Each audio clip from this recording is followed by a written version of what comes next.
musical? Well, I've been just kind of working on.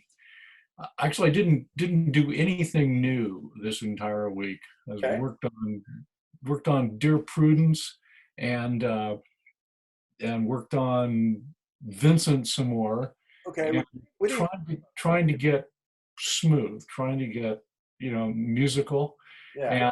and so that's been what I've been doing.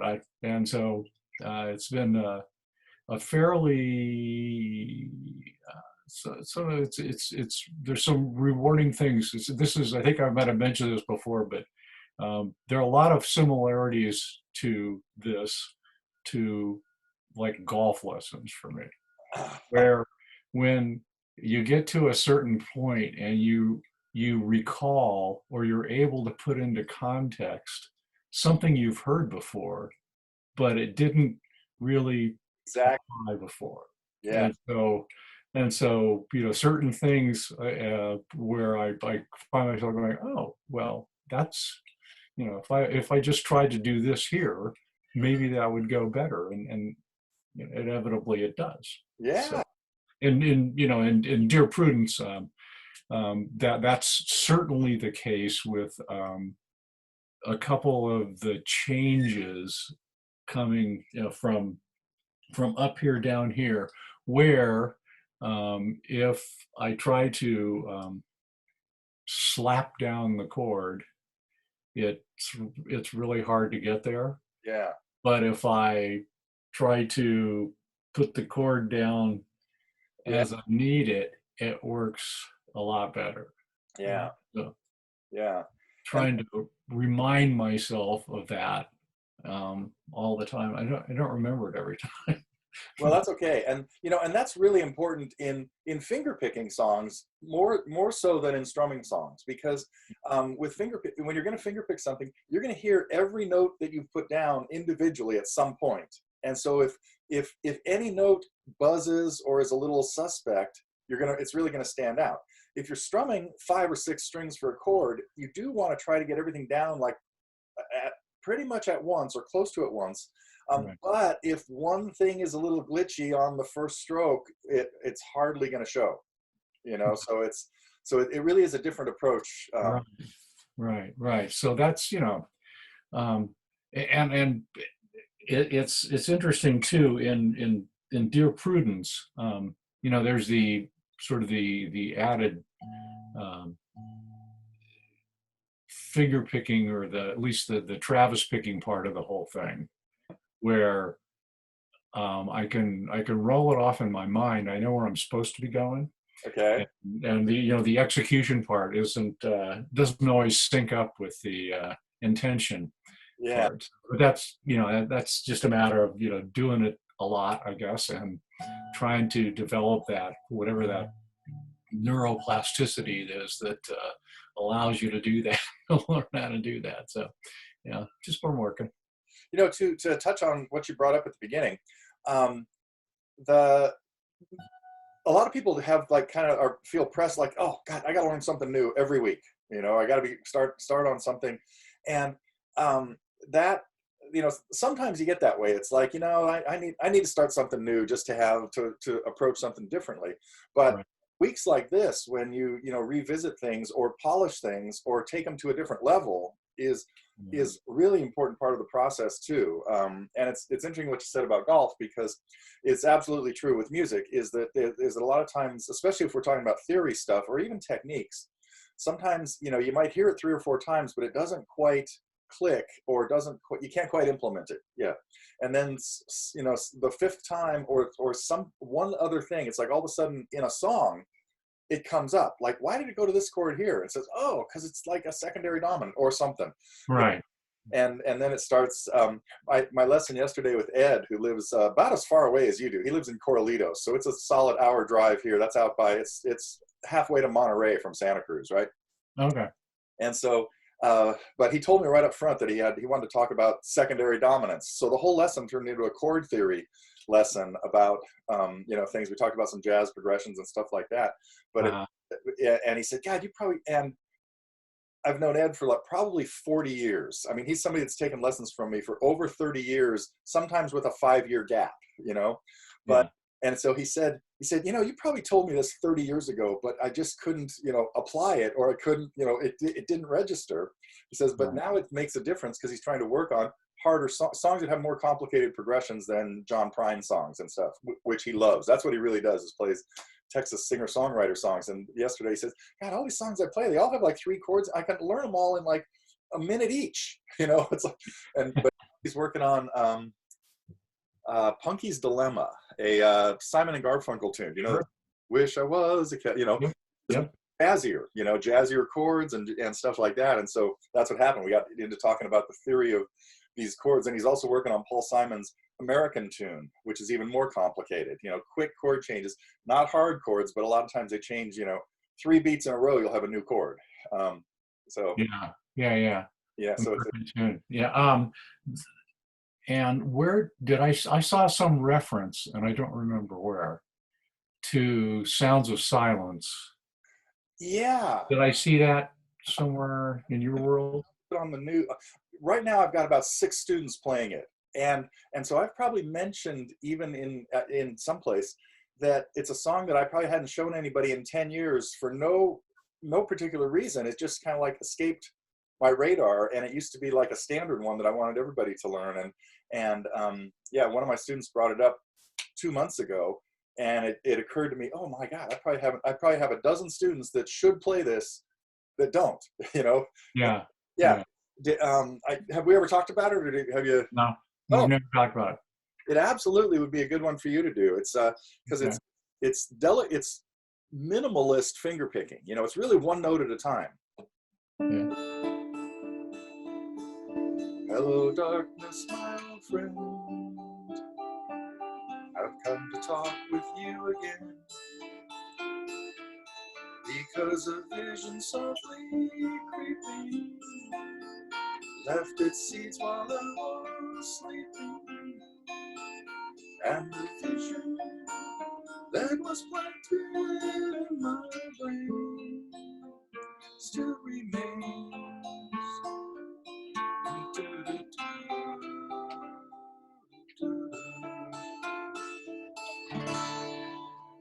So Oh, it's pretty cool, you yeah. know. Like fun. Yeah.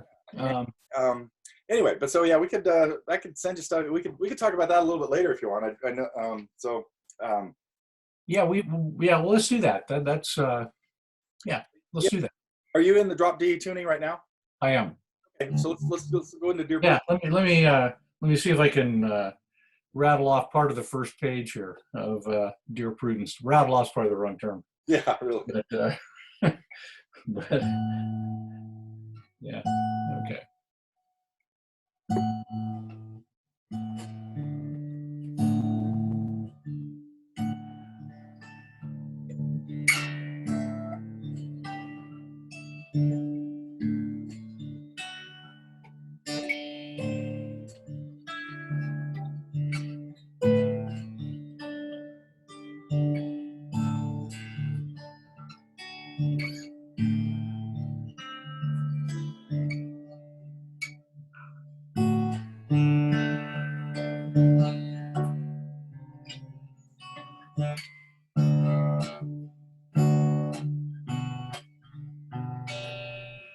I'm gonna start that whole section over.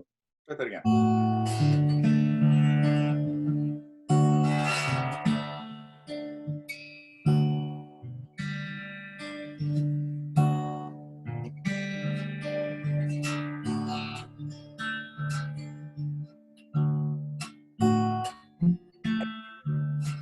The 5th string.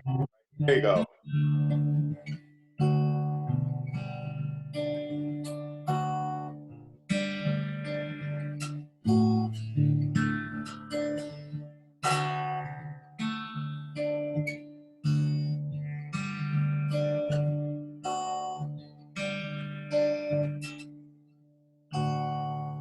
Okay, so I think you're not hearing when you miss some of those bass notes on the 5th string, where the first bass note for all 4 measures there is the 5th string. And I think what's happening is there's a little psychological thing that you're on this D chord. I'm going to talk about a couple things in the intro too. I'll get back to that in a second. But you're on this D chord, and you're thinking about hitting the 5th string in the bass, right? Right. Then you alternate down to the 6th. Then you have to add the C down here, and make sure that that's what you pinch again too, right? That you get the 5th. And so I think sometimes what happens here is your brain is telling you got to reach this way with this finger. Yeah. And that makes this do the same thing. It makes this go that way too and miss that string. Uh-huh. You know?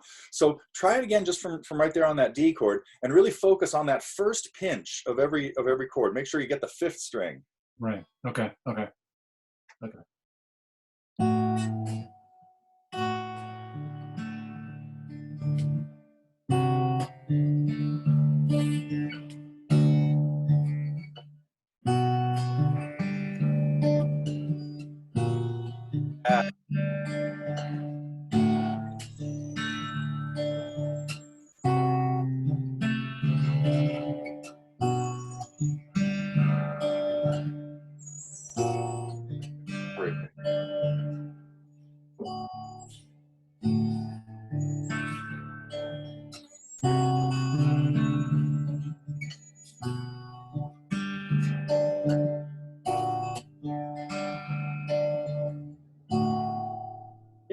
Yeah.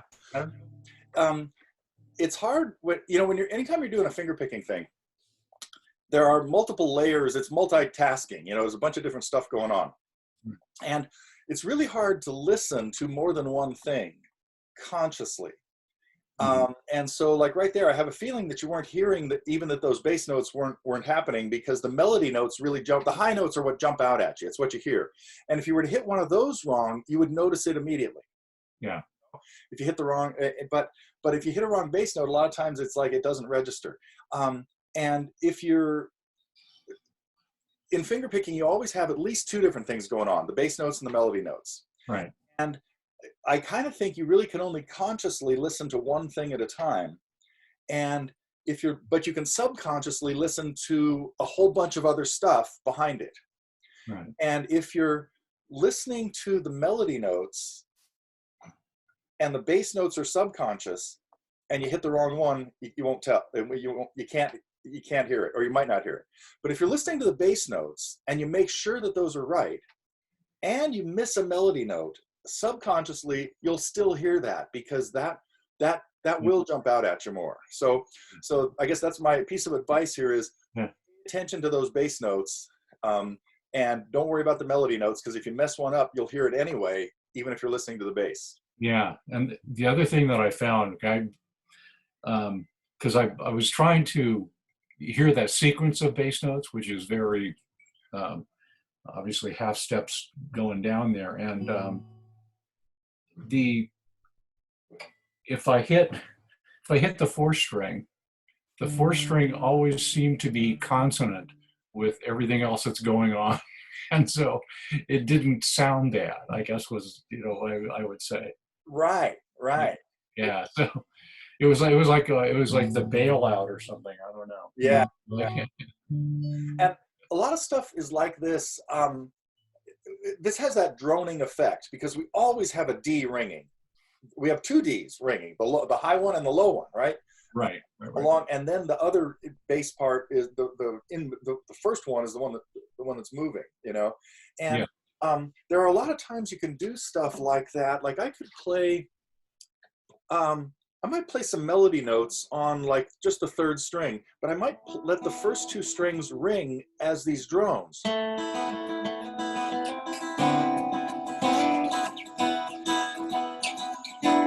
Starts sounding like a dulcimer a little bit, because that's what a dulcimer has, is a few open strings that you rarely touch, and you play the melody on one string, and you've got that little kind of sound there. This is sort of similar with the bass notes, that the constant drone of the D. And finally, once it doesn't stop until we get to the C chord. Won't you come out? Those 2 measures, kind of like are relief from the incessant droning of the Ds. Okay. Which, it gives a nice little break when that happens. Right. Okay. Yeah. So, well, yeah, that makes sense. Yeah. Uh, So one last thing about the intro, because that was really, did I get, yeah. Really good job doing what you were talking about of putting your finger, getting your fingers down in the order you need them. Once you get to the third, right, like the first two chords are shaped the same, so you don't really have to rebuild the second chord, right? right. And then, then you went to the one with the mini bar, the little E shape, right? This is our thing from the E family. And then the next one is the same though, so you didn't just slide to the next one, but that's not a bad, it's like you went down there and rebuilt it again. Yeah, I did. Yeah.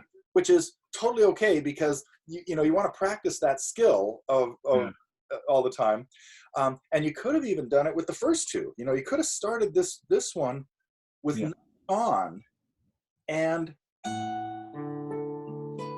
put each of these fingers down just before you play them. Except that in this song, that's the first thing you play, so you actually can like get in the blocks and be ready to go, right? Yeah. And the second chord is the same shape, so you don't have to build that one either. Right. When you get to the end of the song, you do have to smoothly get out of this and get back to the intro to do it as the outro. So if you're going to complete the song, you are going to have to get to that chord without setting it up. Yeah. So that would be another good thing to practice there, is just doing that first chord as if you came from someplace else, and you got to put them down, and the fingers go down in an unnatural order. You need your little finger first, then your third finger, then your first finger. Yeah. Right? So right. Yeah. you could treat this as a little bit. So, Yeah. Yeah. So you could treat this as just an exercise, to again improve your dexterity and coordination and all that kind of stuff. And then you could even do it for the next chord again. Take it off and build the one that's down there the same way, just for repetition. Yeah. And then you did a really good job on the one that was shaped like a D, the D family chord, same thing. It's like you put them down the way you go. And then the next one, the one which is out of the A family. Yeah. This time you did slide that one down and didn't rebuild it. Right. Which is totally okay too, because sometimes we're looking for I guess in the big scheme of things, we're always looking for the most efficient way to do something. But on the other hand, we're using this to build skills and techniques too, Right. So if it came down to now where you're playing this in front, you're playing it as a test for your guitar degree or something, then we look at it a little differently, Right. We want the exercise part of it out and get it as as perfect as possible, so Okay. anyway. So that build to the outro up here, that doesn't come in until, that's the very end. That's the very end, isn't it? Yeah, because it fades out. I mean, the record just Yeah. Yeah. Okay. Well, okay. So building those out. Okay, I'm going to continue doing and thinking about the bass line. The bass thing comes up, by the way. The one thing in Vincent, skipping around a little bit, is in the, what is this, the chorus of Vincent? Did something here here. All of a sudden things got small. In the chorus of Vincent,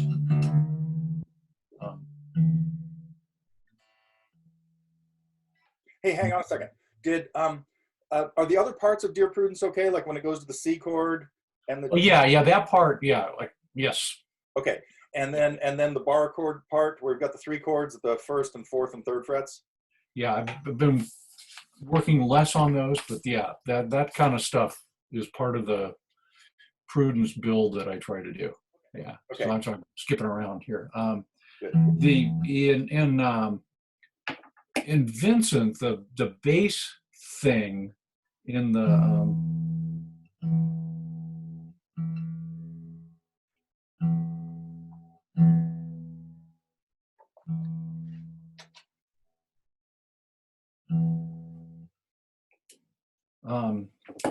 in the chorus, where after you come out of let me see if I can just do this without warming up here.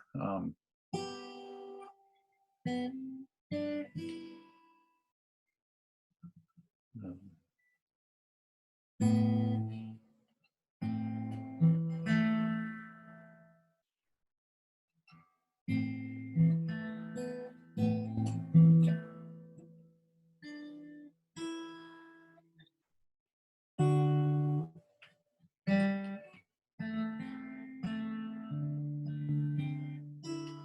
here.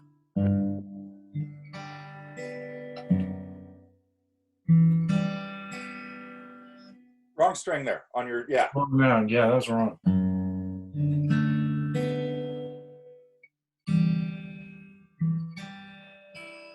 So there, that little walk down of the bass line after the D.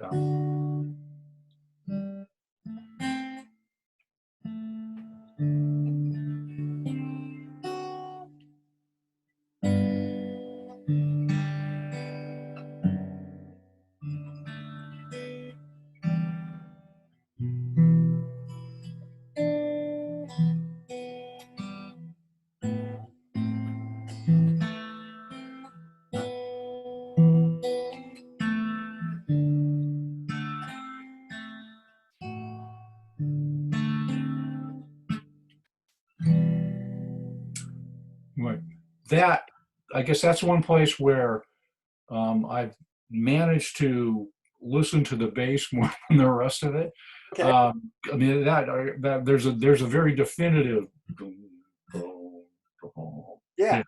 Yeah. very much so. So I think it's just an example of what we were talking about before. I think.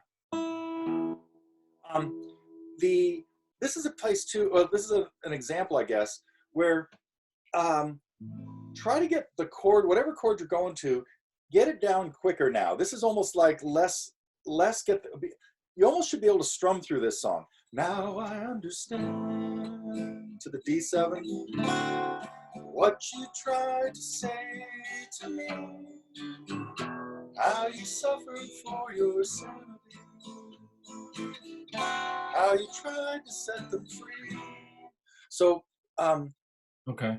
I think sometimes when we take this extreme, or when we take this idea of one finger at a time to the extreme, sometimes it doesn't even dawn on you that, oh, it was just a D7 chord, but I had to build it this weird way, and by the time I finished building it, I had to go somewhere else.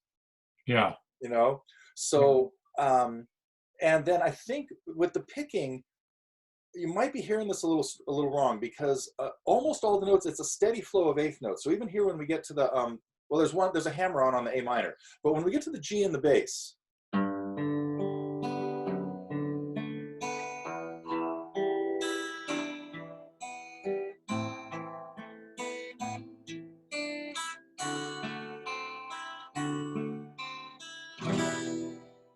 and so that descending bass part that you were talking about, we're really going from what chord to what chord?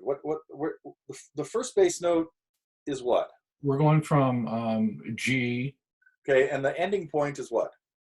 E minor. Right. Okay. So if you were just going from a G to an E minor, it'd be really normal to use the F sharp as just a passing note. Yeah. And that's exactly what happens here. Halfway through the measure of G, we hear F sharp. And a lot of times people would play this and not even worry about any of the other notes in between, because if I didn't get my third finger here on the note on the second on the third note on the third string chord, and played through that, you can't even hear it, because I played the same note 3 times. In other words, that I left the third string open the whole time, because it's also going to be open on the E minor chord. Right. You know, but the reason that this other note is in there, the A is in there, is actually to kind of imply a chord change, that it's not just G with F sharp in the bass, which is a common thing to do, to just play the F sharp in the bass, let all the other open notes be the G chord. But that A really implies a different chord. Do you know what it is?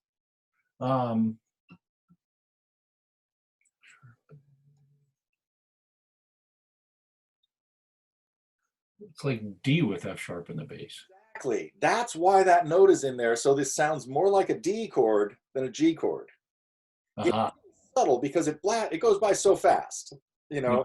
that it wouldn't matter whether this sounded like a D, because all we really hear is the bass note.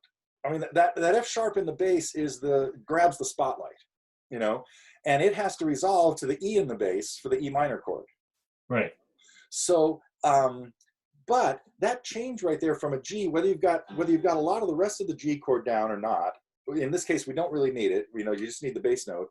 But a lot of, so you want this position going to the F sharp and the A to be a pretty natural thing, that those two notes go together all the time. And it's really common to have a D up there on top with them on the second string. Yeah. Or a C up on the second string. Right. So those are two really common voicings of a D chord. This would obviously be a D7 with the C in it. Yeah. But it's really common to play a D chord with F sharp in the bass and not worry about the first string and just not even use it. But if you needed to strum D with F sharp in the bass, it's a bit of a bigger problem because you need all three of these notes and the F sharp. And there are a couple of there are really only two choices for that. One of them is to play the D with your other three fingers and get the F sharp in the bass with your first. Mm-hmm. Right. Okay. And the first time people try that, it's like, I'll never be able to do this. You're kidding me. You know, that's pretty good though, you know? And the other choice, you know, is to play the D with the regular fingers and play the F sharp with your thumb. Yeah. Now, if you haven't ever used thumb for any bass notes like this, I haven't played any like it. No. Well, I think so. okay. There's something that I've done that on. Yeah. So it sort of depends on the situation, because as soon as you wrap your thumb around to play a bass note, it happens on F chords a lot of times too. People use their thumb to play the F in the bass on a little F or something. Yeah. Sometimes it's a huge advantage, and it's really useful, particularly for F major 7. If you want the first string to be open on this F chord, and then you get that low F in the bass, sounds great. You have to do this to play.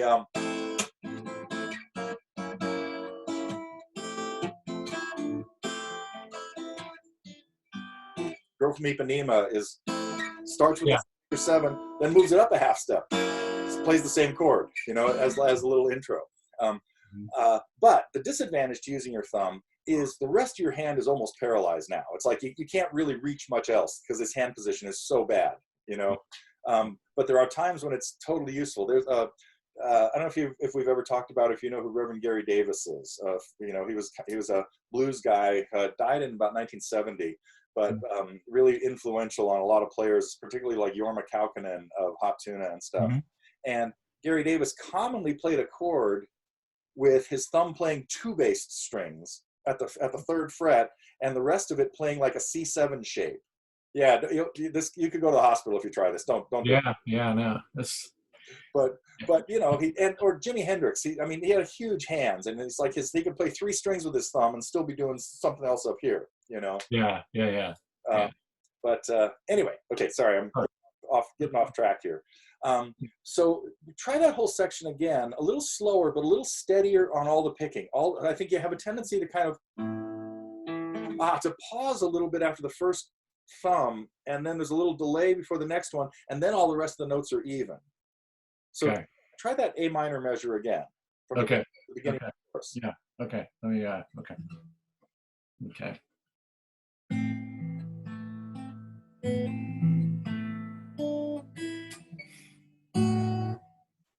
No. Okay. I got to get my head back in this here. Okay. That was exactly what I was talking about. That was, you know, making sure that second bass note is the second eighth note. Yeah. Okay. Okay. Good.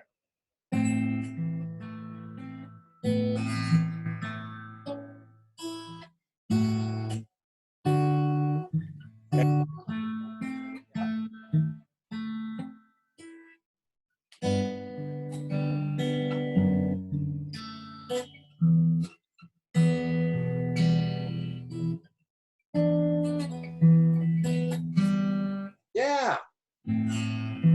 Okay.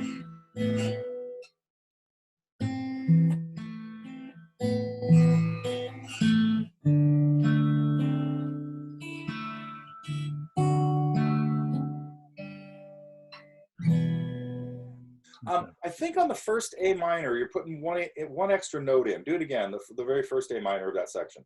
Okay.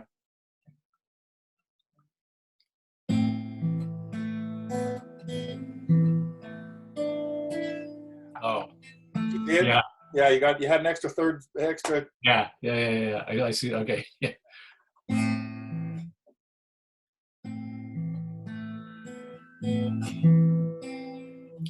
That's the note that you have to.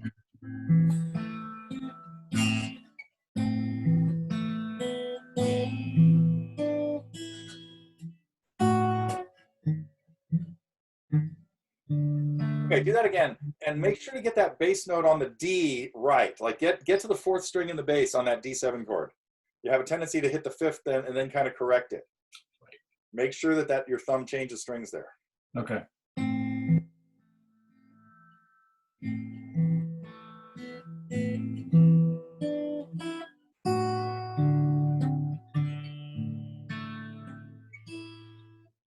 That didn't. Right there, right there.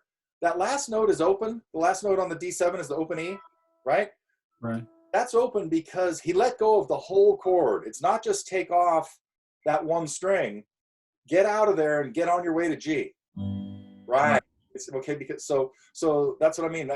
And this is really common in all kinds of things, but finger picking songs in particular. Many times the last eighth note is an open string, and it's because the whole chord came off. Right. Because of the change about to happen. So you don't want to think of that as, oh, I have to open up that one string and play it, then let go of the chord and go to the next chord. Right? That's where you buy the time to make the change. Okay. Okay. Let me. Okay.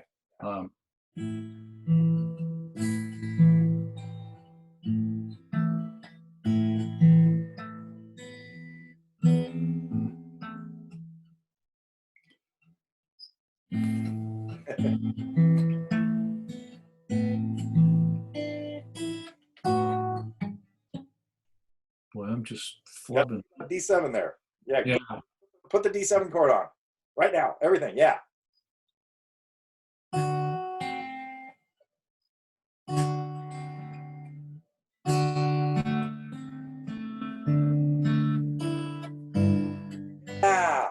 That's the idea.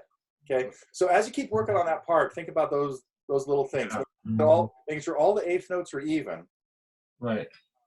And let me think. I think there's an obvious reason.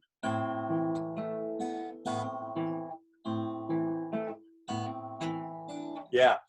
The reason you put in that extra note with this finger, Yeah. because in the beginning of the measure, you play two thumbs and then this finger, right? Then you have almost the exact same motion. The hammer on, a second thumb, and this is where this finger would have played just a minute ago. But so you just did that, and that's why you're subconsciously doing it again. That's why that's okay. Snuck in there, I think. Okay. And then the putting that D7th on, I gotta from A. Now hang on a second. Go back to A minor. Okay. What do you have to do to get from A minor to D7? Not a whole lot, just that. Right. Okay. So that part of the problem was your first finger was now coming off and going right back to the same place, or sometimes going back to the wrong place. Right. So that's why, a few minutes ago I said this would be a good song for you to practice just strumming through, so that you've got the chords, like a better foundation of the chords. Okay. And even when it comes to like a G chord, even if we're only playing this one finger, put down the whole G chords, because you want to have a better understanding of everything, every little hand shape you put down, what chord it really is. Like again, it's certainly not obvious that that's a D chord. Right.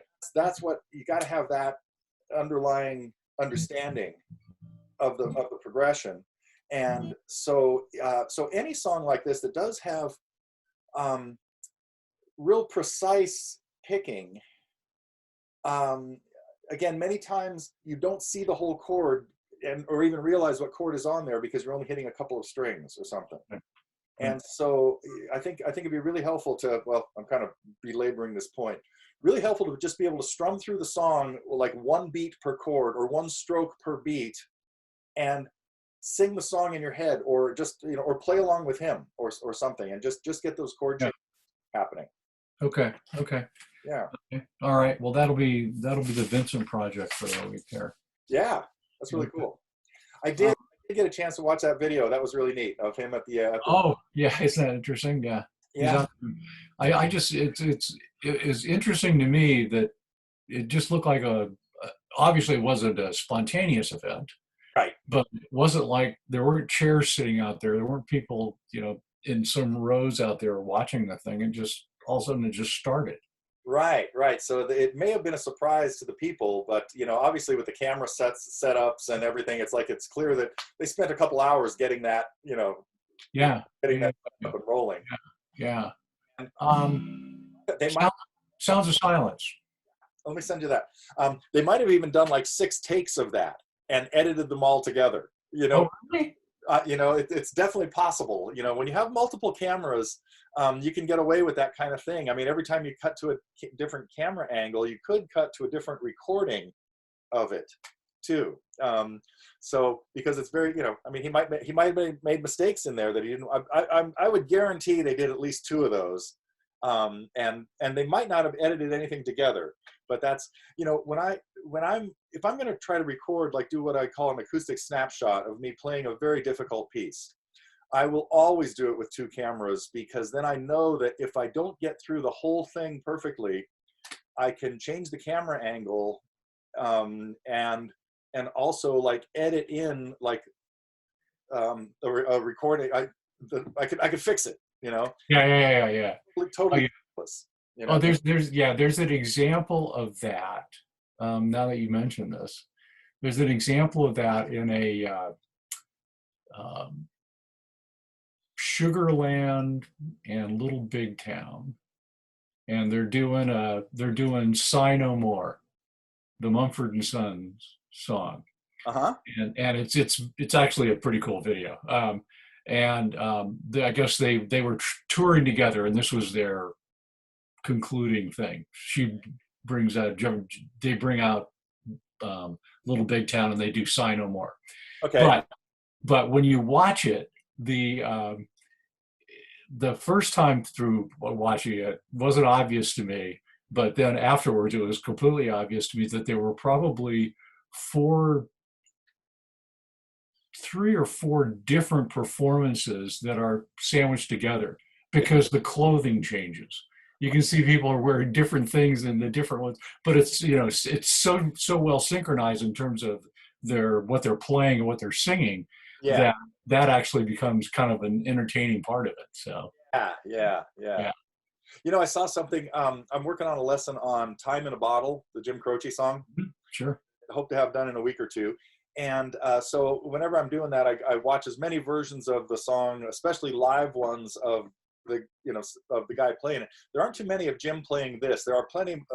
I'm finishing up a lesson on Operator. Plenty of lessons on plenty of live versions of him doing Operator, with Maury Mulezen, his guitar player. And anyway, so I searched for "Time in a Bottle" live, and what came up was AJ Croce, who's his son.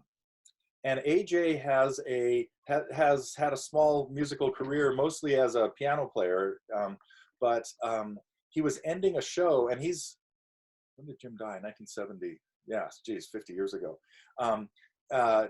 He wrote "Time in a Bottle" for his son, his infant son, because he was already feeling like, the kid's growing up. It's a Cats in the Cradle kind of song. The kid's growing up, and I'm out here on the road, and he's planning on stopping touring.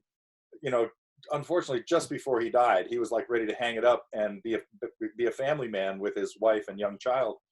And so that's where the song "Time in a Bottle" came from too. Was basically written to his infant son, and he. So AJ tells this story. He's like ending a concert, because it's like a 5-minute thing. I mean, so he talks for 2 minutes first about how important this song is to him. I mean, it's tear jerking. And then he puts on a recording of Jim playing it, a demo that, it's not even because he couldn't probably do that with the real studio version, because somebody owns the rights, right? But he had a demo tape that has been released. You can find Jim Croce demos of him like just working on songs. It's so, and so he started this, and he just sort of stood off to the side, and I thought, that's kind of weird. Well, he only stood there for like a half a verse, and then he and his band kick in and finish the song. you know, and it was so neat because at first I thought, oh, he's going to end this concert with just everybody listening to Jim play this. No, Yeah. and then he walks up with his guitar and he finishes it and finishes singing it. It was, so you might check that one out. I will. AJ Critch. Okay. AJ.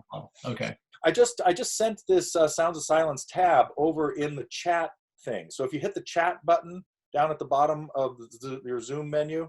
Yep, there it is. Okay. And I think if you click on it, it might take a second to either download it, but then it should probably open like in Preview or Adobe or something. Yeah, okay. It downloaded. Click to open. Got it. And then you can, later save it wherever you need it or wherever you want or something. Yeah. But taking a quick look at it, let me get mine up here. I'll give you some hints here. Oh yeah, hints too. I thought I had one that had bigger numbers in it, but apparently not. Notice it says capo 6 there. That's just where they play it. I usually do it at 5. I just like the sound better at 5. Okay. So when you start working on this, just go ahead and put the capo at 5. If you decide you want to play it along with them, you got to put it at 6. Oh, okay. Except I'll play through this whole thing like right here at the end of this lesson. And okay. Oh, I already played through it and sang it at the earlier. You did. Yeah. I think I got most of it right. I wasn't looking at it while I was doing it, but I think that should be a good enough example of what to do in here. And it's really just mostly measures of. Most of the time, I would do the picking using your thumb for almost every note that's on the beat. So your thumb's going to play 4 notes in every measure. Mm-hmm. And like, see, in the first couple measures, it's always, and then there's a lot of droning stuff where the one note in the measure frequently doesn't change, like in Dear Prudence, So in the first couple measures, the drone is the open E. Every other note's this open E. Okay, and so I'd be playing that. I would usually start with this is basically an A minor chord, but we only need one finger for it here, and I'm just keeping that going back and forth, and then that's where the singing comes in. And then the second measure, we only need one note on 2. Now the droning note is on the second string, and because the melody note or the moving notes go from open to the second to the fourth, yeah, you're going to want to do that with your second finger on the second string, and then your first and third fingers playing the rest of those notes. Okay. But I think the best thing might be, it would be to just kind of mess around with it and see if we can figure it all out to begin with. The second page might be better to start on the second page, because the first page is what the guitar does in the first verse. For the song, it just strums the chords and sings. So kind of like getting back to what I was telling you about Vincent. If you just memorize that page of tablature, which will be a pain in the neck, you'll have no idea what chords you'd be playing in the song, because a lot of times you've got one finger now. Well, how is this a G chord? Right. Well, sorry, but it is. So the strumming version, so the second page shows the chords and it shows strumming patterns, but it doesn't have to be any strumming patterns. So after we pick through this whole thing, it ends with this chord that is at the top of the second page. And now we hear this. In restless dreams I walked alone, G, narrow streets, A minor cobblestone. See the halo out at F street lamp. I turn my collar to the cold damp. And my do-do-do, do-do-do, do-do-do, do-do-do, do-do-do. So make sure you look at the second page, if not first, plenty to understand the chord progression, because the whole first page is minimal versions of the chords. Okay. And the second page, when you're strumming through this, what you were doing there looked like you were strumming the whole thing. And at the very end of the whole thing, looks like more there is more finger picking to it, right? And the way they end the song is they finish the last verse of flashing night, blah, blah, blah, you know, Yeah. and echoed in the well of silence. It's basically the first measure again done, and then a strum on the A sus2 chord that happens in there. Okay. So, Okay. yep. So Take a look at that, and we'll bring that up. We'll look at it in depth next week. perfect. Okay. Well, Okay. Thanks, Neil. sure. This is great. This is always fun. I'm glad we're able to do this. It's Okay, good. Me too. yeah. Okay. Cool. All right. I'll send you the link to this in a little while, and I'll plan on seeing you next week. Okay, perfect. See you, Bill.